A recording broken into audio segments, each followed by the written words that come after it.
எண்ணெய் ஊற்றி கடுகு போட்டுக்குங்க.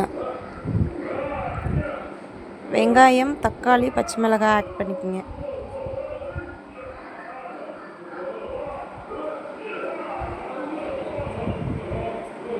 நல்லா வணக்கி விடுங்க. உப்பு ஆட் பண்ணிக்கோங்க உங்களுக்கு தேவையான அளவு. வணங்கிறதுக்கு மட்டும் நான் ஆட் பண்ணியிருக்கேன்.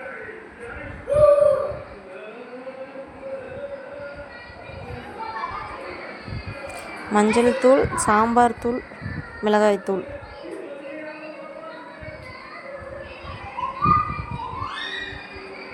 சேர்த்து நல்லா கிண்டிக்குங்க. கருவேப்பிலை ஆட் பண்ணியிருக்கேன். நீங்கள் வேணும்னா போட்டுக்கலாம். உங்களுக்கு பிடிச்ச காய்கறிக்கு போட்டுக்கோங்க. எங்களுக்கு பிடிச்ச காய்கறி நாங்கள் ஆட் பண்ணியிருக்கோம்.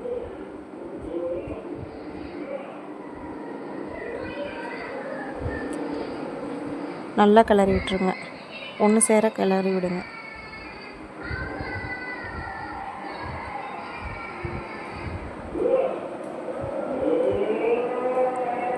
நல்லா கிளறி கொதி வந்ததுக்கப்புறம் தண்ணி உங்கள் அரிசி அளவுக்கு தகுந்த மாதிரி தண்ணி ஊற்றிக்கிங்க.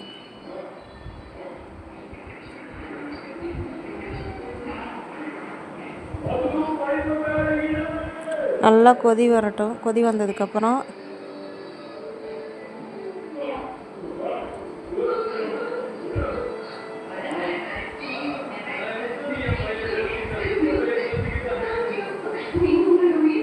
அரிசி ஆட் பண்ணி உங்களுக்கு தேவையான அளவு உப்பு காரம்லாம் இருக்கான்னு செக் பண்ணிக்கோங்க. செக் பண்ணி மூடி போட்டு விட்டுருங்க. 2 விசில் மட்டும் விடுங்க. சூப்பரான தக்காளி சாதம், வெஜ் சாதம் ரெடி.